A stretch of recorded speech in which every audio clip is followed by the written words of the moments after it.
Então, para o início da noite, nós vamos ler uma página de abertura do livro Mensagem do Dia, que é da benfeitora Sheila. Eu estou mostrando assim separado porque nós temos várias câmeras e ficaria ilegível mais distante. Tudo bem? Então essa mensagem veio repetindo pelo Espírito Sheila e pela psicografia do médium querido aqui de Campinas, Cleito Levi. Tudo passa. É mensagem número 8. És filho de Deus e fazes parte da vida que pulsa no universo. Coloca tua mente acima das dores que te ferem o coração. Se fatigado, descansa na prece, onde poderás aurir energias novas. Confia no Pai e segue para a frente sem medo. No final, tudo passa, restando sempre as bênçãos do mais alto que nos envolvem agora e por toda a imortalidade. Então, em breves momentos, faremos uma prece de abertura, rogando ao Pai que neste momento faça-nos seus canais de comunicação, propiciando àqueles que nos assistem, conosco, irmanados no propósito da autoiluminação, a conquista do conhecimento, que como espíritos imortais serão nossos, apanágio do Espírito, as virtudes e as quais não perdemos, também os conhecimentos que ora acumulamos. Que neste momento, com as bênçãos de mais alto e sob a proteção daqueles espíritos amigos que nos acompanham nesses propósitos, na nossa instituição, Centro de Estudos Espíritos Allan Kardec, neste momento, aqui online com os nossos queridos internautas, que possamos alcançar os nossos propósitos. Que assim seja.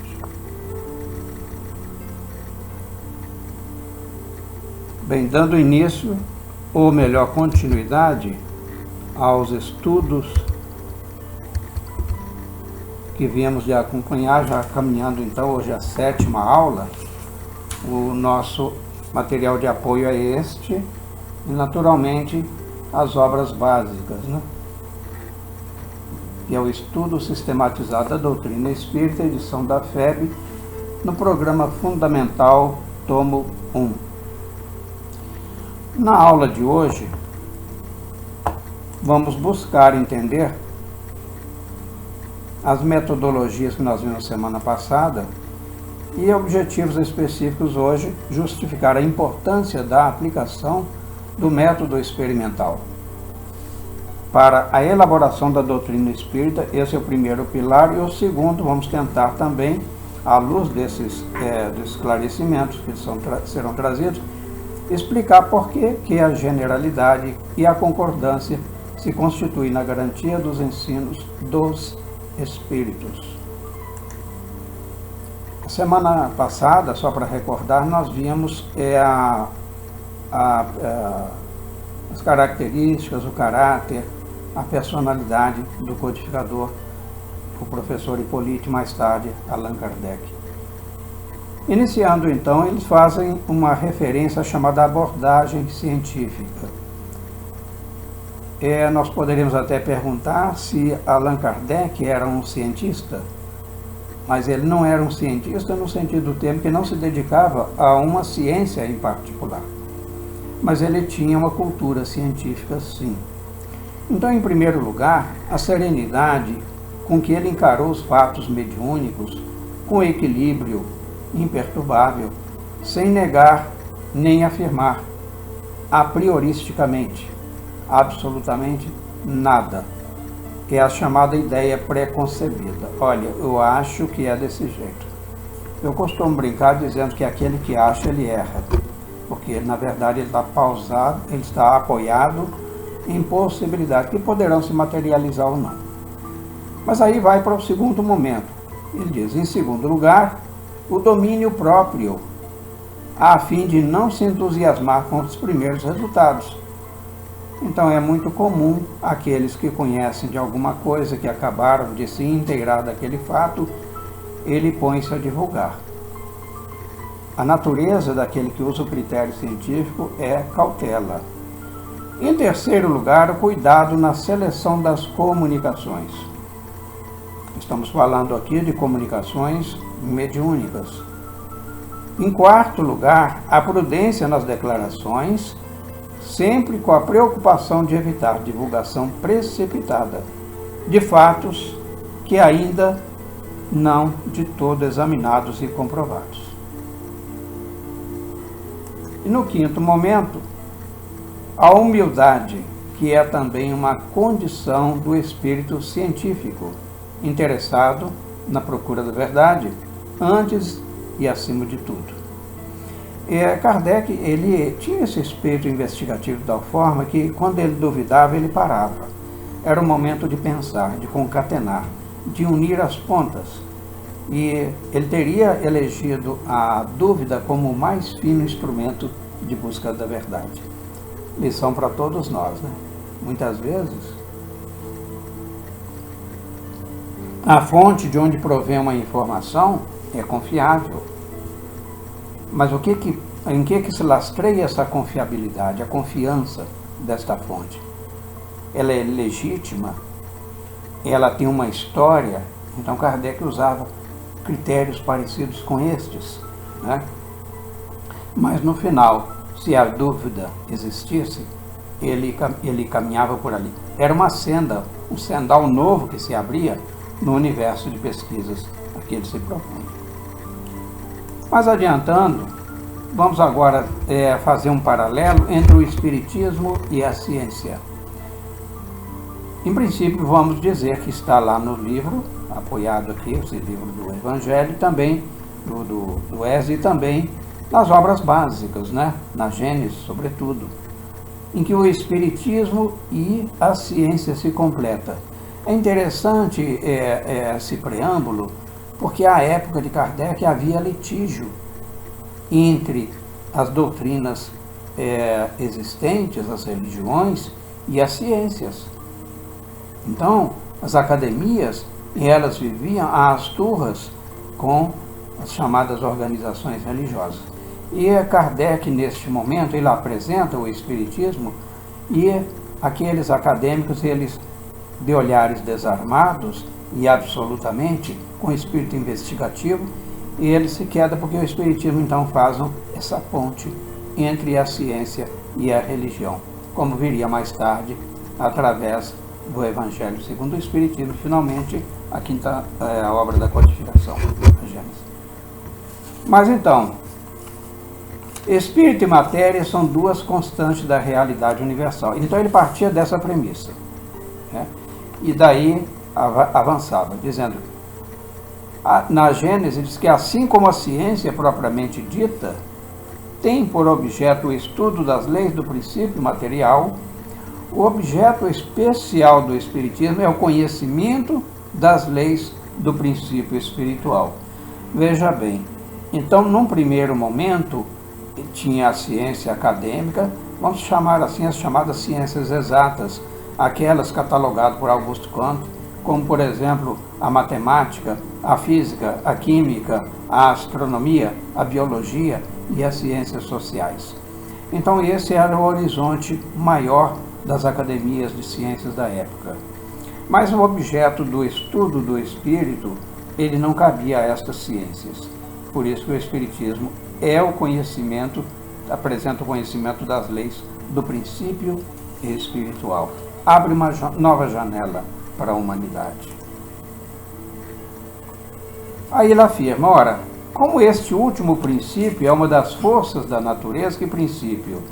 O princípio espiritual a reagir incessantemente sobre o princípio material e reciprocamente, quer dizer, ela age, ela influencia e é também, por sua vez, influenciada. E segue-se que o conhecimento de um não pode estar completo sem o conhecimento do outro. Então, neste momento, houve como que uma pacificação entre o pensamento crítico, construtivo daquela época, né? E o que o Espiritismo se propunha. É como se falasse assim, olha, vamos baixar a guarda, vamos estudar. Porque as chamadas ciências ordinárias, aquelas que nós referimos agora, ciências exatas, elas se assentam nas propriedades da matéria. Então a matéria, mesmo aquela mais sutil, que é perceptível através hoje dos chamados ML, microscópios eletrônicos, então isso ainda é objeto da ciência. Então, é essa matéria que se pode experimentar e manipular livremente. São corpos inertes. Agora, os fenômenos espíritas, isso é muito importante deixar bem claro, porque os fenômenos espíritas, eles repousam na ação de inteligências dotadas de vontade própria e que nos provam a cada instante não se acharem subordinados aos nossos caprichos. Isso é excepcional, porque não há aquele que possa dizer, olha, em tal hora um fenômeno mediúnico, eu farei acontecer isso e aquilo, porque os espíritos podem ter as mesmas, aqueles sobretudo que estão mais ou menos no nosso nível, eles têm o mesmo capricho nosso, tem as vaidades, eles têm essa indisposição, têm um mau humor. Imagine aquele médium que prometa efeitos tais naquele dia, naquele horário. Ele será desacreditado com toda certeza, se não no primeiro momento mais adiante. Porque haverá um momento que o Espírito fala assim, olha, hoje eu não estou afim, eu não vou estar aí, ou então não estou gostando da sua atitude, então ele se furta. Então eles têm que chamar, Kardec chamou de vontade própria. Agora, a ciência, voltando, a ciência propriamente dita é, pois, como ciência, incompetente para se pronunciar na questão do espiritismo. Não é que Kardec estivesse referindo-se à Academia de Ciência como ignorantes, mas diz, olha, o limite de vocês é este. Tá? Agora, eles não têm que se preocupar, ou que se ocupar com isso, e qualquer que seja o seu julgamento, favorável ou não, nenhum peso poderá ter, porque mesmo o Espiritismo, ele sofreu e ainda sofre hoje muitas restrições por parte das chamadas academias científicas. Então é importante considerar que Kardec, ao referir-se às ciências ordinárias, só para relembrar, ele fazia a referência àquelas ciências classificadas por Augusto Ponte, já referidas.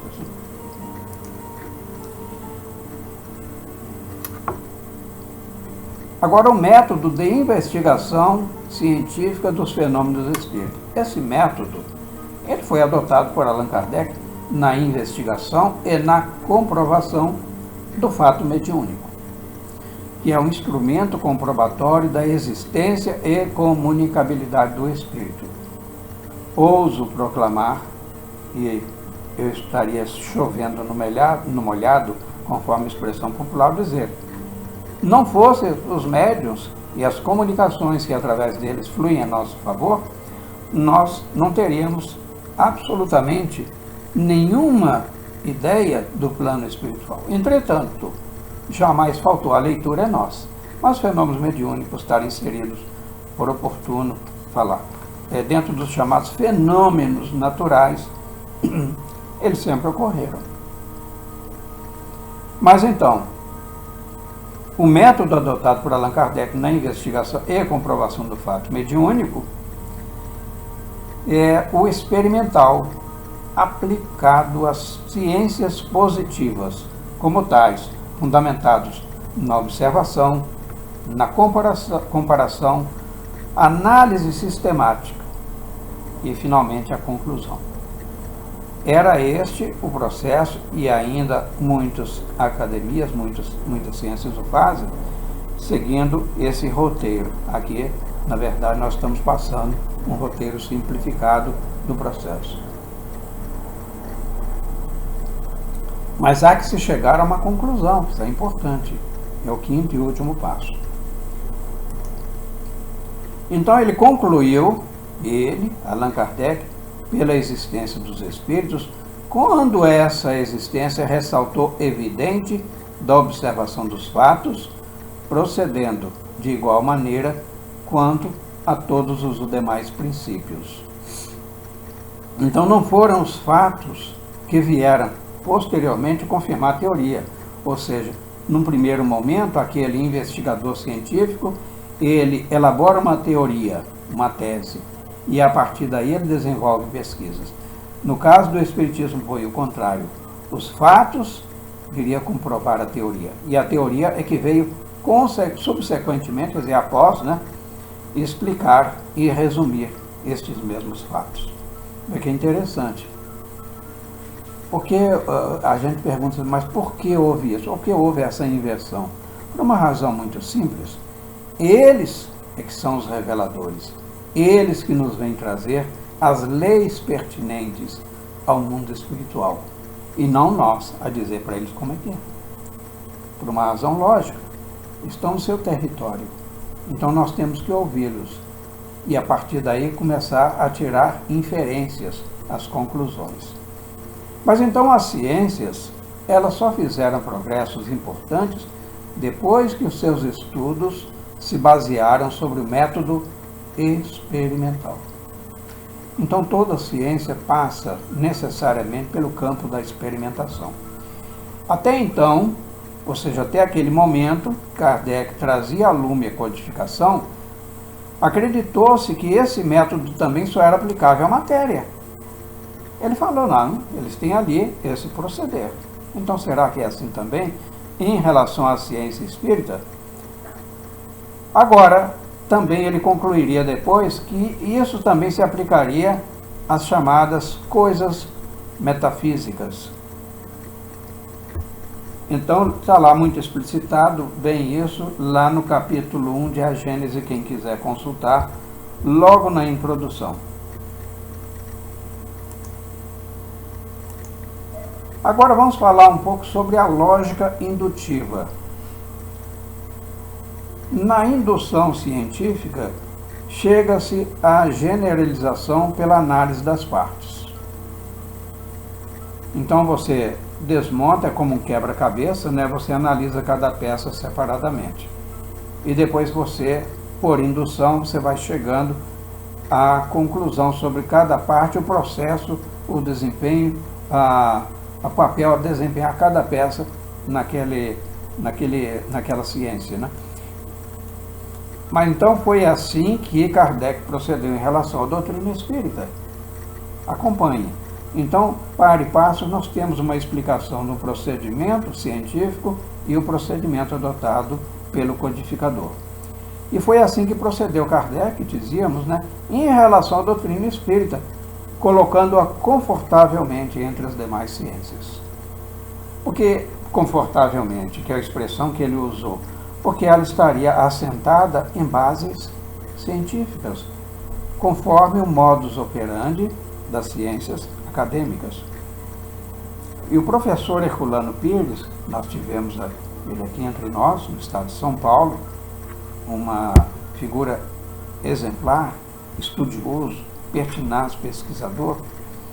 No seu livro Espírito e o Tempo, ele infere, quer dizer, ele conclui que é a partir da observação dos fatos positivos que o Espiritismo chega às chamadas realidades extrafísicas ou metafísicas, como acabamos de colocar. Então as ideias do homem estão na razão do que ele sabe. Então, se eu tenho um horizonte de conhecimentos, as minhas ideias vão caminhar neste horizonte, dentro desse terreno que eu já conheço. E como todas as descobertas importantes, a da constituição dos mundos, por exemplo, deveria imprimir-lhes outro curso sob as influências desses conhecimentos novos. E aí as crenças se modificaram. Até então, o que se operava em termos de crença? Um céu, que é um lugar de delícias, você tinha o Hades, ou o inferno, que era o lugar de penúrias, de castigo, de sofrimentos permanentes. E então, como é que isso se modificou? O céu diria então Allan Kardec depois, assim, ele foi deslocado e a região estelar, sendo ilimitada, não mais lhe pode servir de espaço, ou seja, está aqui ou está acolá, ou está em cima ou está embaixo, porque o que está embaixo hoje, amanhã vai estar em cima e vice-versa, como o movimento dos astros se dá a mesma coisa. E é isso que ele está afirmando aqui. Então, sendo ilimitada essa região, não mais lhe pode servir de referência. Nós brincamos e às vezes confundimos a razão, que é muito natural, quando nós imaginamos um fim para o universo, e aí nós imaginamos um universo com situações científicas à parte, como nós imaginamos. E aí vem aquela clássica pergunta, mas depois disso aí, o que vem? Isto é infinito. É uma coisa que nos confunde a razão, por isso coloquei assim. Então, não vamos querer saber muito, porque o nosso background ainda é muito baixinho. A base que nós temos desse entendimento, ainda como espíritos incipientes, é muito grande. Mas aonde é que ele, pois, está? E ante esta questão, todas as religiões emudecem. Kardec ali está provocando, né, os chamados pensadores da época. Não é demais relembrar que a época da codificação era a época do iluminismo em França, né? Mas então, o chamado controle universal dos ensinos dos espíritos, isso, meus queridos, minhas queridas, é muito, muito importante. Controle universal. Quem controla as comunicações? Somos nós? São eles. Eles comunicam. Mas então, dois importantes critérios igualmente tomados, a metodologia científica, foram adotados por Kardec na difícil tarefa de reunir informações para a elaboração da doutrina espírita. A generalidade ou universalidade, porque ocorreu em todos os quadrantes do planeta Terra, conhecido de então, e a concordância dos ensinos dos espíritos. Vamos tentar entender isso mais agora. Lá na introdução do Evangelho segundo o Espiritismo, a propósito, que é uma provocação, né? A Leila até esses dias que falou que não só foi no Talk Light, no café da manhã, que nós deveríamos sim buscar ler a introdução de todas as obras da codificação. É lógico que, de bom senso, qualquer outro livro que tenha lá o seu prefácio e tal, a gente vê. Mas, geralmente, a gente não vê. Bastante, você já estudou o livro tal, da obra básica, eu já estudei. E aí a gente puxa uma pérola que está lá no prefácio, né, na introdução, e a pessoa, mas isso aí eu não sabia. Pulou a introdução. Mas lá na introdução, e esse é o momento, de dizer assim, constitui isso o quê? A universalidade, né? Uma garantia para cada um e para todos. Ao demais, pode fazer-se que desapareça um homem. Né? Você então, olha, tem um homem que ele é portador de conhecimento brilhante, ímpar, é uma inteligência rutilante, mas ele pode se fazer desaparecer. Mas não se pode fazer que desapareçam as coletividades. E aqui Kardec não coloca, a ilação é da minha parte. As coletividades espirituais, ou seja, a humanidade desencarnada e a encarnada também. É impossível fazer que se desapareçam. Então podem se queimar os livros. E isso ocorreu, quem viu o Auto de Fé de Barcelona e no filme, né, sobre a biografia de Allan Kardec, houve referências a isso, né?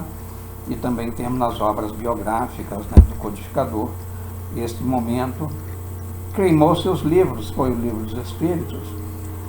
Então, mas não se podem queimar os Espíritos. Que às vezes, se uma ideia não foi bem plantada, você mata o plantador da ideia e a ideia desaparece.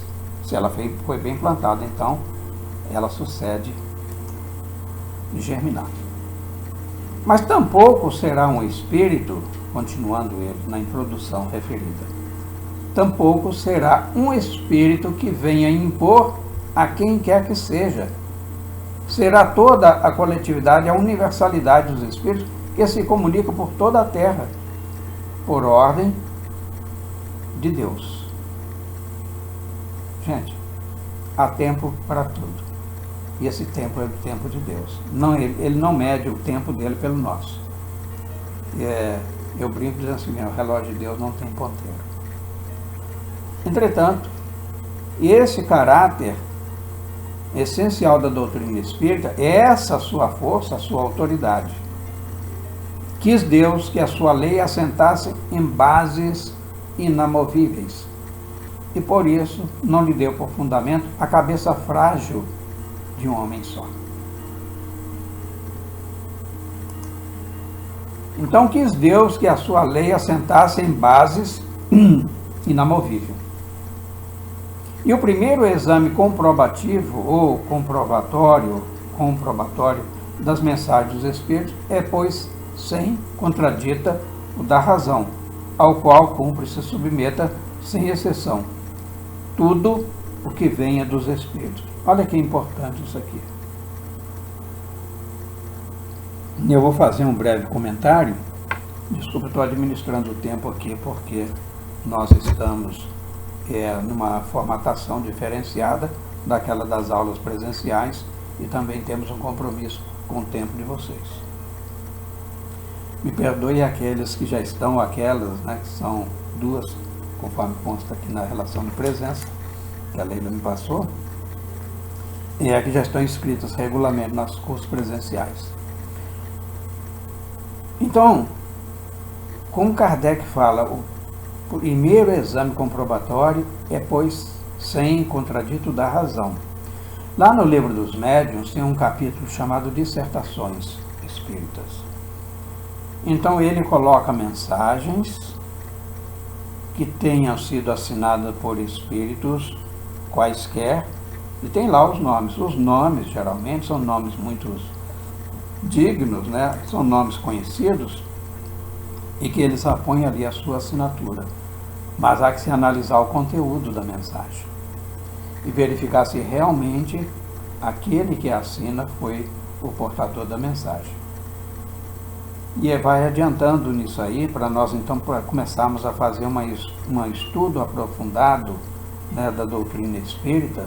Nós estamos fazendo o estudo sistematizado, tem um aprofundado, para verificar nesse caminho entre o mundo extrafísico, o mundo dos espíritos, e o nosso, quem é que está nos comunicando. Então toda teoria, isso aqui é a consideração que Kardec faz, em manifesta contradição com o bom senso, com uma lógica rigorosa e com os dados positivos já adquiridos, deve ser rejeitada. Então aquele conhecimento, aquela teoria em contradição, deve ser rejeitada, por mais respeitável que seja o nome que traga como assinatura. Eu não me lembro o capítulo, mas foi no próprio Livro dos Médiuns que houve uma mensagem de um comunicante na Sociedade Parisiense de Estudos Espíritas e que teria sido aposto a assinatura de Jesus de Nazaré. Kardec, com todo o cuidado que lhe era peculiar, ele fez uma ressalva.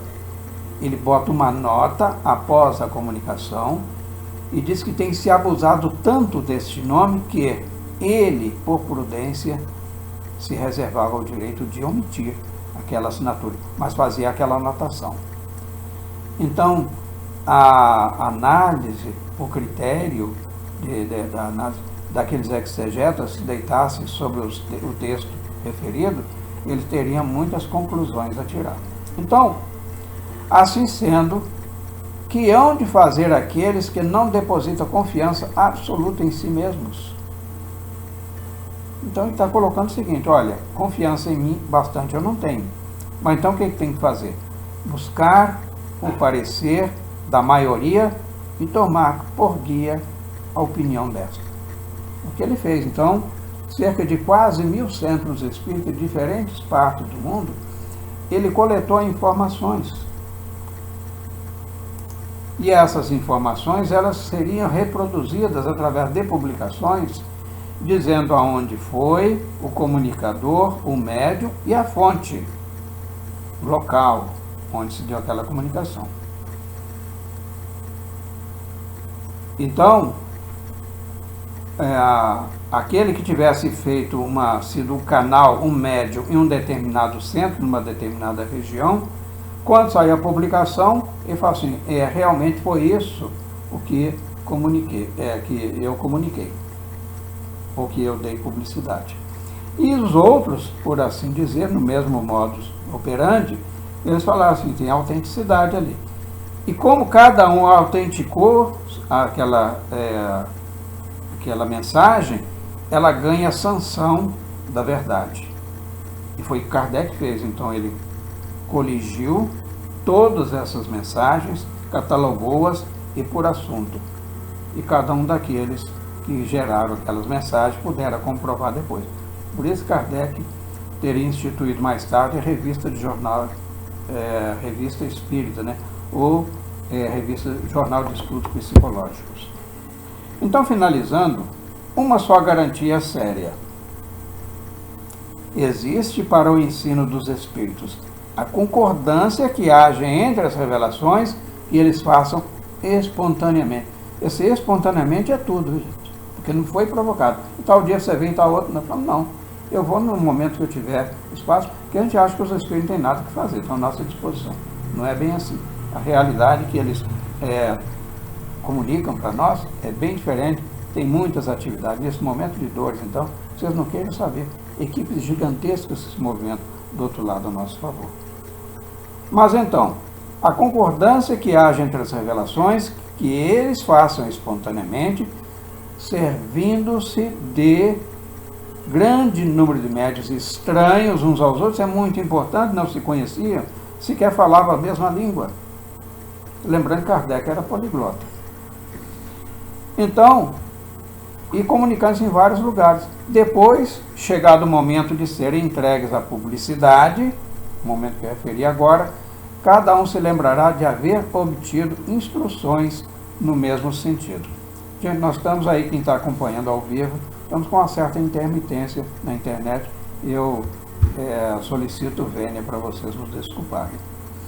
Então, na posição em que nos encontramos a receber comunicações de perto de 1000 centros espíritas sérios, falando agora, só que eu não disse que eram sérios, e eram sérios. Se fosse outro, eu falava, não, isso daqui eu não quero nem perder tempo. O critério de Kardec era um critério muito, muito seletivo. Então, disseminados pelos mais diversos pontos da Terra, achamos-nos em condições de observar sobre que princípio se estabelece a concordância. E aí finaliza Kardec.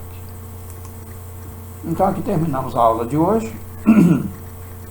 Eu já tenho aqui a nossa contra-regra, né? Muito obrigado, Leila, sinalizando que já fechou o nosso tempo. Então, só para lembrar aqueles que já estão no curso presencial e que não sabemos, mas se a data fica mantida, a aplicação da primeira avaliação, e vai ser no dia 20 de maio. Ou presencialmente, esperamos que assim seja, né? Se não, será online. Tudo bem? E na semana seguinte, dá uma semana, né? Nós teremos a correção. Obrigado a todos.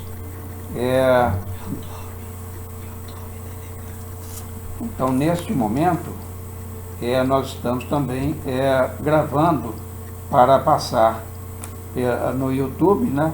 Vocês podem acessar depois a nossa conta SEAC Holambra, lá no YouTube, e vocês vão ver essas mensagens, ou melhor, essa aula integral ali publicada. Né? Isso eu faço sempre no mesmo dia, ou seja, ainda hoje vocês terão essa aula. Muito obrigado, paz e saúde a todos.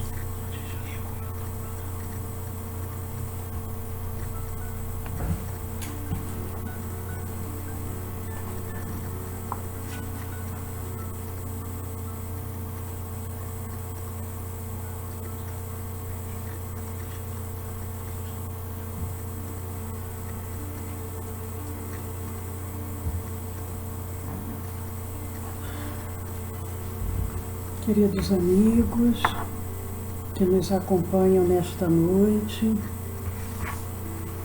O nosso objetivo neste momento é colaborarmos com Jesus.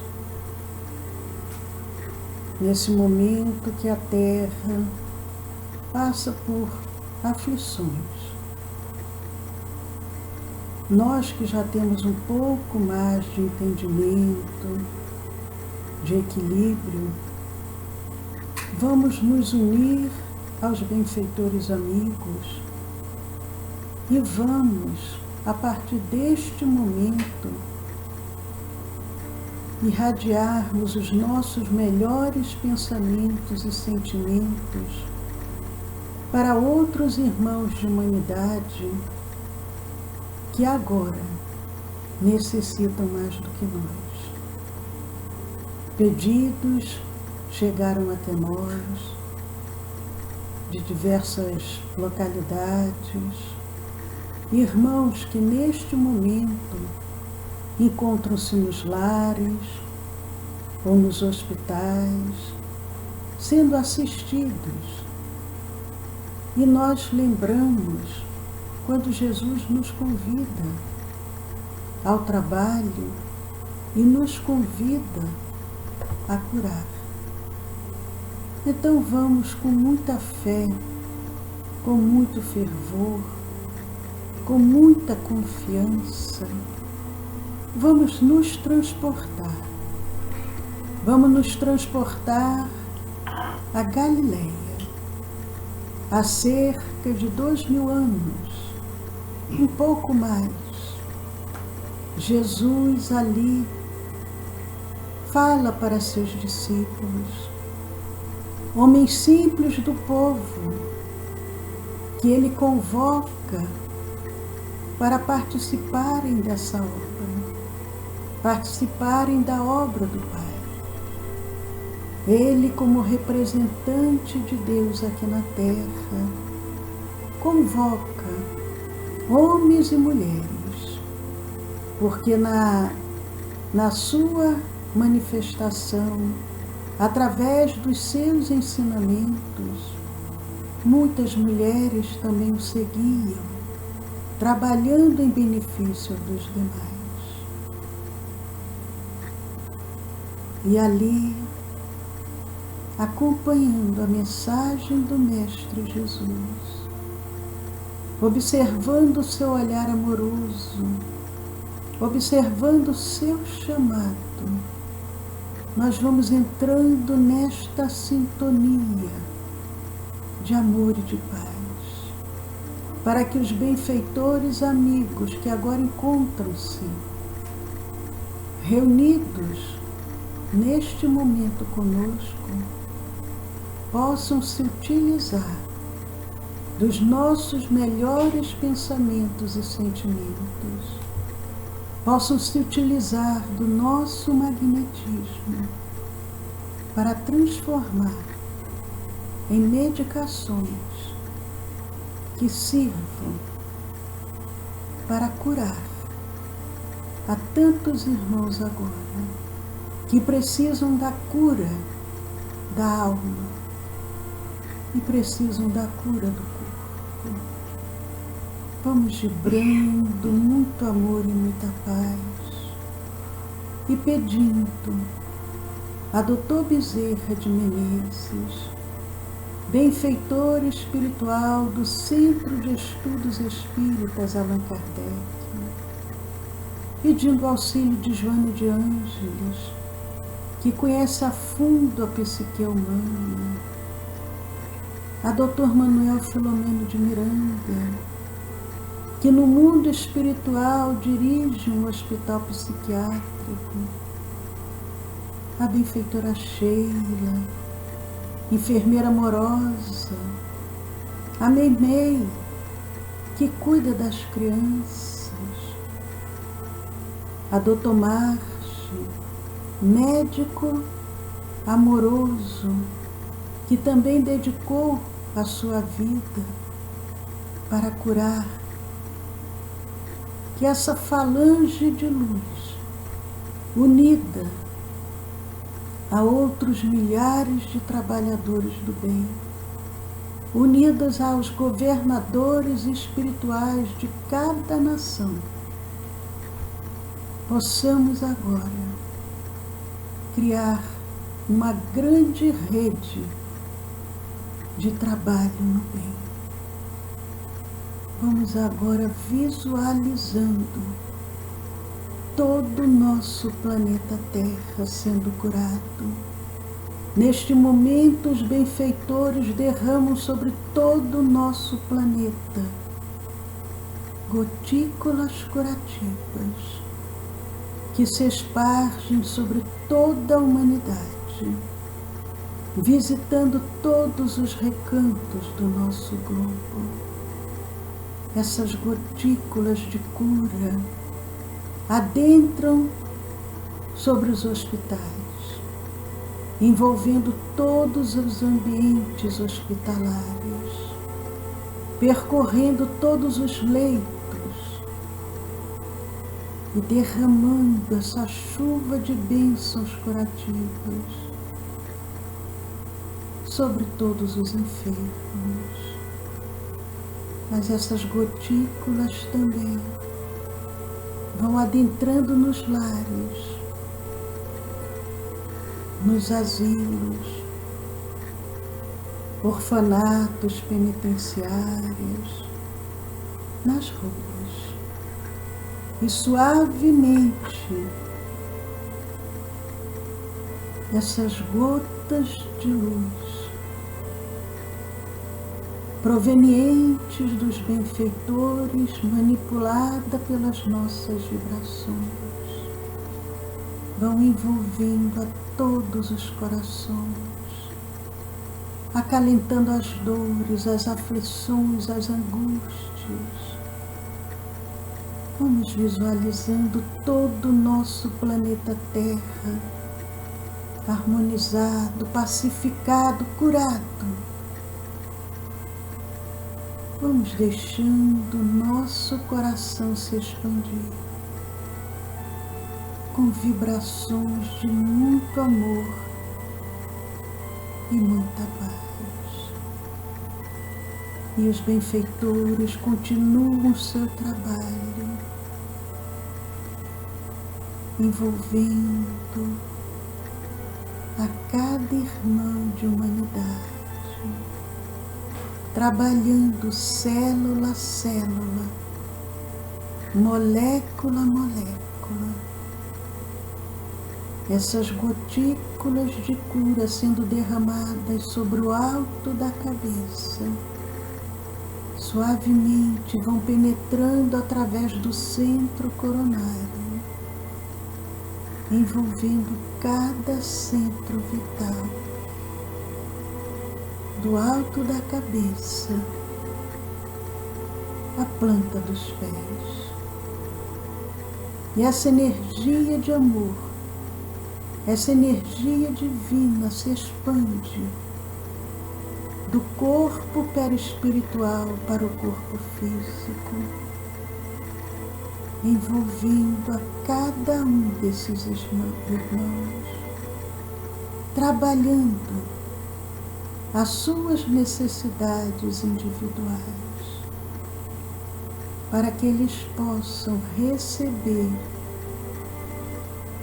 a cura plena, que é a cura do espírito, porque quando o espírito está saudável, o corpo físico não enferma. Vamos visualizando essas gotículas divinas sendo derramadas suavemente sobre o nosso planeta, envolvendo a todos esses irmãos que agora trabalham em benefício do bem-estar coletivo. Vamos envolvendo todos os governantes, todos os poderes, que estão à frente do destino de todas as nações, envolvendo-os com sabedoria, com equilíbrio, com serenidade. Vamos agora envolvendo a todos aqueles que trabalham em benefício dos nossos irmãos enfermos, equipe médica, enfermeiros, acompanhantes, parte administrativa. Todos esses irmãos agora vão sendo envolvidos por essa energia de amor, por essa energia de cura. Mas vamos envolvendo a todos aqueles que neste momento encontram-se trabalhando em benefício da sociedade.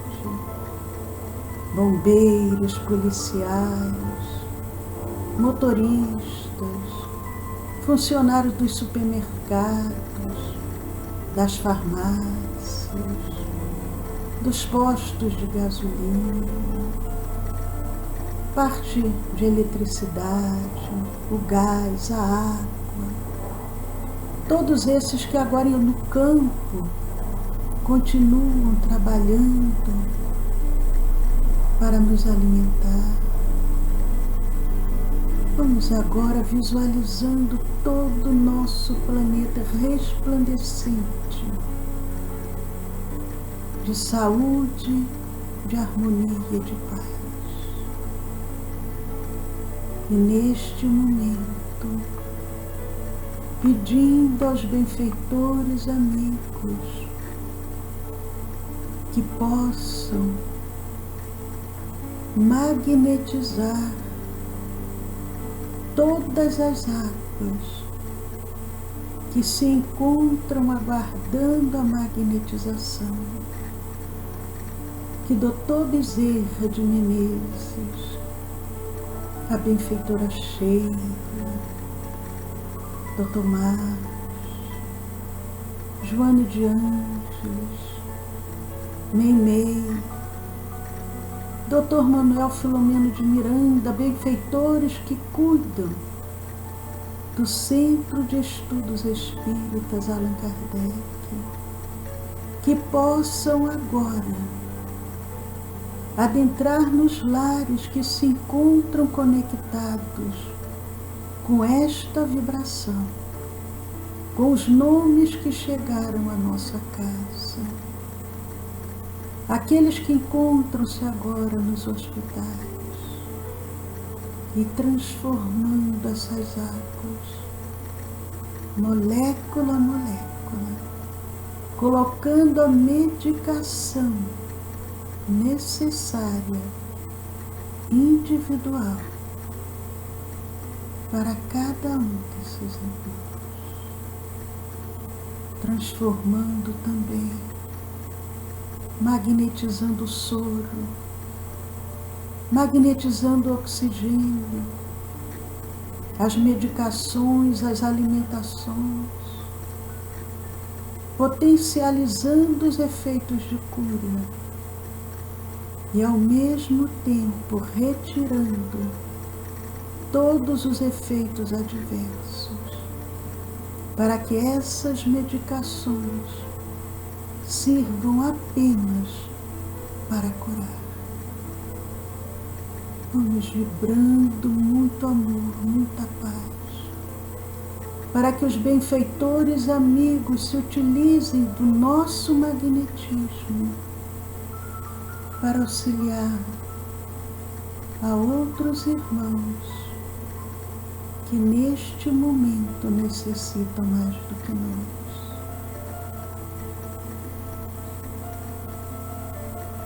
Vamos visualizando todo o nosso planeta curado, todos os povos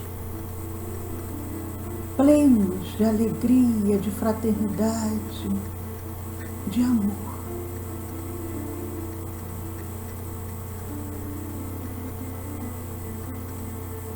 E vamos agora pedir aos benfeitores amigos que possam adentrar em nossos próprios lares,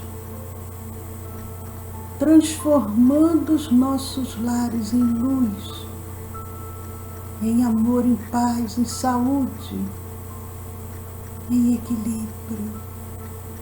Que os benfeitores amigos possam agora envolver aos nossos entes queridos, familiares, ambientes de trabalhos, de estudos, companheiros de jornada, aquele companheiro mais necessitado, mais intolerante, mais difícil. Os benfeitores acompanhando os nossos pensamentos vão trabalhando de acordo com as necessidades individuais de cada um.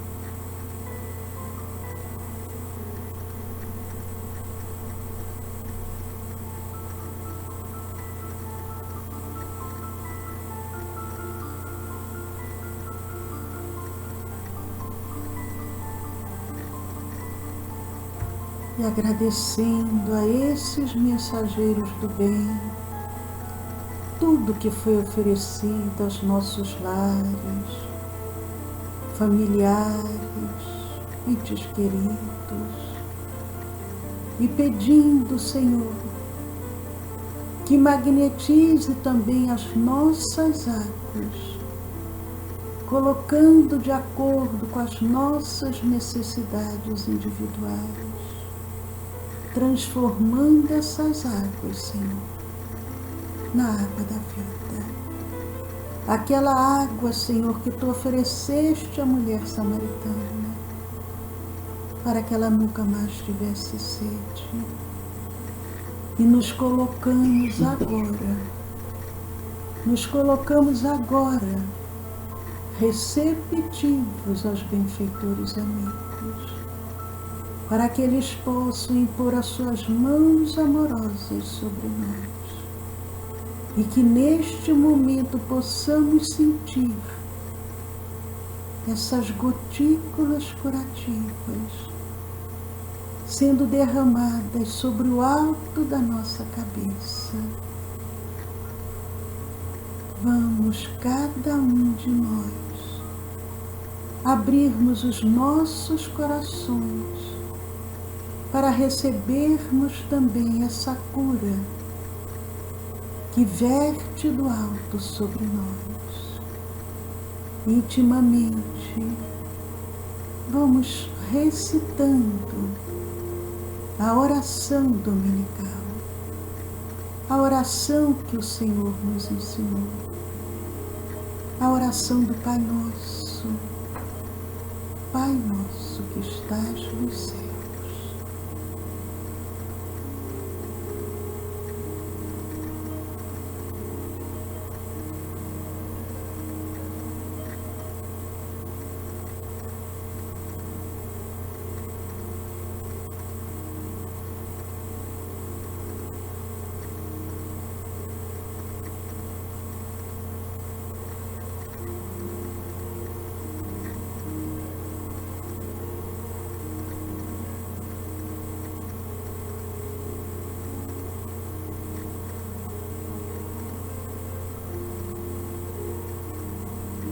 Muito obrigado, Senhor Jesus. Muito obrigado, benfeitores amigos, por tudo que nos foi oferecido. Com gratidão em nossos corações, nós vamos encerrando esse momento de vibração, agradecendo a Deus, nosso Pai, agradecendo a Jesus, agradecendo aos benfeitores amigos, a esses milhões de trabalhadores do bem que conosco compartilham desse banquete espiritual. E nós te pedimos, Senhor, que nos auxilie para que possamos, ó Pai, estarmos amanhã, às 10 horas, convidamos a todos, às 10 horas da manhã, para todos tomarem conosco o nosso café com o Evangelho. Um beijo grande no coração de todos e muita paz.